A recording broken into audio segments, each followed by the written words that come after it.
It's also called as Banaras. Banaras. Okay, I've heard of Banaras. Yeah. It Because is I'm quite from Nepal. Sorry. it is quite famous city. Yes. Because I'm from Nepal originally, and then I moved to England when I was 11 years old. Oh, So okay. I am familiar. I haven't been there, of course, but I used to watch a lot of Bollywood movies, Hindi TV serials, so I know. Okay, so can you understand Hindi language as well? Yes. So when I watch Hindi movies, TV shows, I don't need subtitles. Okay. Our What? mother tongue is Hindi. Okay. Yeah, because in the South they don't speak Hindi, right? They speak Tamil, Telugu. They have their own, In but South, they have a lot of languages, like 4 to 5 languages they speak, and English is the common language there. But in the northern part of India, we have so many languages like Punjabi, Marathi, Hindi, Bhojpuri also, Banarsi also. You know what? In my city, we also have Banarsi language. It is something mixture of Bhojpuri and Hindi. okay. India is a diverse country, you Yeah, know, that's why it it has is. many It is. languages also. Yes. When I was at university, I had a course mate who was from India. But she said she learned Hindi when she was 7, 8 years old. Before that, she only spoke Marathi at home. Um, Yes. yeah, so sometimes when she spoke to her mom on the phone, she would just speak in Marathi, and I can only pick out one or two words, not the whole thing. um, Yes, it depends. what do you do? Even I have some friends who are from Mumbai, Maharashtra, and their mother tongue is Marathi.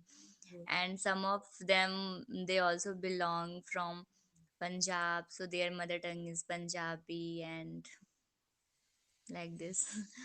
And they don't know Hindi, but we speak in English. And somewhere I like for some time only I understand their language, like the words of Marathi and Punjabi, like this. I think Punjabi is more similar to Hindi than Marathi, right? No, it is not similar. Okay. Punjabi and Marathi, they both are different. They are both different, but sometimes in some TV shows they would speak in Punjabi, and that you can make out what they're saying compared to Marathi. Yes, When they're we can speaking, it's understand. really We can understand Punjabi, but Marathi is quite difficult, I think. For me, Marathi is quite difficult. yeah. Because I used to a couple years ago, I used to watch this TV show. It was called Mendi. What was it? I don't even remember the name now. I also Something don't know. Mendi Hai Rachne Wali. I think it was that one. And then so the main actress, she spoke Marathi, and then the guy he spoke Tamil. Punjabi. No, no, Tamil. Okay, So the guy was from Hyderabad. okay, okay. Yeah, so they would speak in two languages in the middle when they got angry. Of course, they spoke Hindi the whole time, but when they were angry, they would speak in their language. One would speak Marathi and one would speak like Yes. In anger, we use our mother tongue, you yeah. know. In anger, we use our mother tongue. What do you do? Last year, I completed my bachelor's with English literature, and Mhm. now I'm doing B.Ed, You're doing what? Bachelor Sorry. of Education. Hmm. Okay. And what are you doing now? Bachelor of Education. But I thought you completed it. Yes, I completed my bachelor's. Mhm. Actually, here in India, if you want to do bachelor's in education, so first you have to complete bachelor in any other subject. Like he also told me to do PG, like um, MA or something like this. Mhm. But I didn't do because I didn't want to do post graduation. Mhm. Um, yes, I got into teaching. So I was teaching in Korea. I was teaching English there for 2 years, and then I thought, okay, I enjoy this, and because I studied chemistry, now I'm doing a teacher training course to be a science teacher. Um, Okay. So here in India, B.Ed, which I am doing, it is also a teacher course, mm, which I here, have to do before becoming a government teacher. That's why I'm doing. okay, because we have to do this course, PGC. It's a postgraduate certificate in education. So we need to get this qualification to be a teacher. Postgraduate certification in education. Okay. Yeah. But if I in this course, we just do internship. We have lectures at university, but the most of it is working at internship schools, partnership schools. So we are doing lesson planning. So we're basically like teachers, unpaid teachers. Um, and so we don't have to write theses. We have 4 assignments, 3 evaluations. So they look at how we teach and they judge you if you are good enough.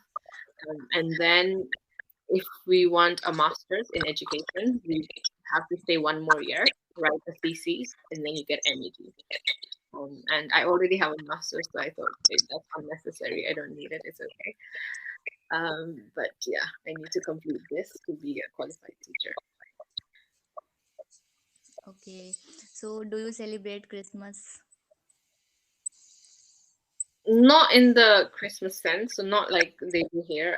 But we do nowadays. Sometimes we do the Christmas dinner, so we get turkey and just have our friends, relatives over, and we celebrate it like that. But yeah, we don't really have So Christmas tree or anything like that in our house. here in India, we celebrate many festivals. We have a list of festivals, Mhm. and Christmas is also one of them. My family, they don't celebrate Christmas because it is not our, what to say, it is not our festival. It is foreigners' festival, no? Westerners, yeah. But yes, but we celebrate like we youngsters here in India. We celebrate Christmas also, and How old are Christmas you? New Year.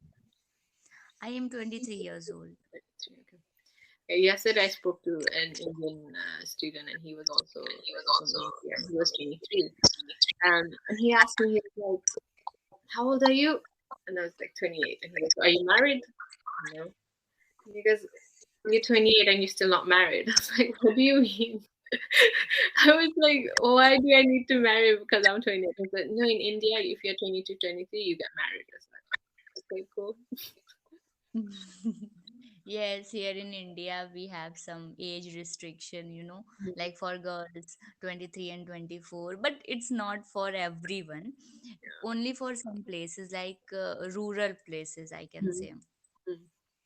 They have conservative mindset, so they want their daughter to get married before 22 or 23. So maybe he was from that community. I didn't even ask her because, yeah. But he was saying, "Oh, 28 is too old. Now you're not gonna get any guys." And I was like, "Thanks." Yes, it feels so bad when someone says like this. You Yeah, are and like, cause I now like I you said, in Nepal also they have that mindset. A lot of people. So my family are okay because obviously we live in the UK and they know I have to finish my studies. I need to start working first. Um, so they're okay with that. But it's the relatives, it's the random people I don't even know, and they're like, "Hey, how old are you?" 28. They're like, "Oh, and you're not married yet? And your sister's already married?" Yes.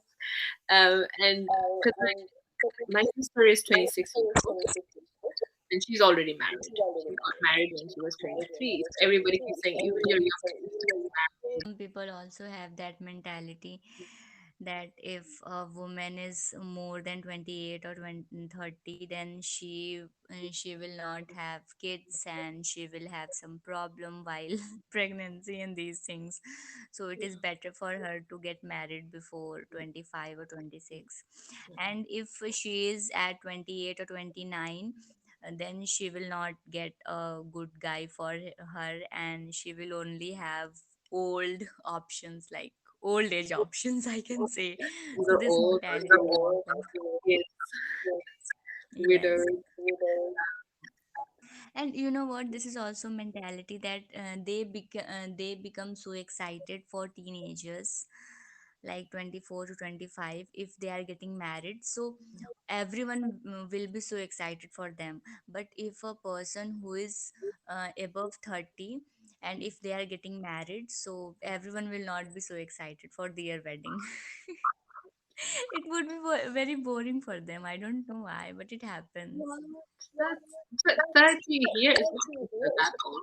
Up to 35 here, many people get married quite late. So 30, 35 is not normal. Yes. And in fact, remarriage is also a big issue here. Yeah. Some of my friends, they got married when they were really young. They got married when they were 20, 21 years old, and then divorced with their they got divorced with their husbands, and now one of them, she has a boyfriend, and the other one, she is remarried. She got married recently. Um, yeah, but people talk about the women more than they do about the guys that got divorced. The guy also Obvious. got married again, but nobody makes an issue out of that. But my friends, they're like, oh, because both of them were women, so they're like, oh, this girl, she got married again. This one left her husband. It's both. And funnily enough, my friend, it was not even her fault. She got cheated on, so she left the husband. But nobody talks about that. I think it happens everywhere, but we think that in India it happens more. Um, my mom especially, she says like nowadays you guys are not patient. If something happens, you just fight, you get a divorce. You need to think about the kids. You need to, try In to make. fact, here in India, divorce is a very big thing. Like, we cannot even talk, we cannot think about divorce, taking divorce if we are having any problem or Yeah. issues in our relationships. Mm. We compromises. But nowadays, this generation has been changing, and now divorce is fine. Yeah, especially if it's a very toxic relationship. Yes.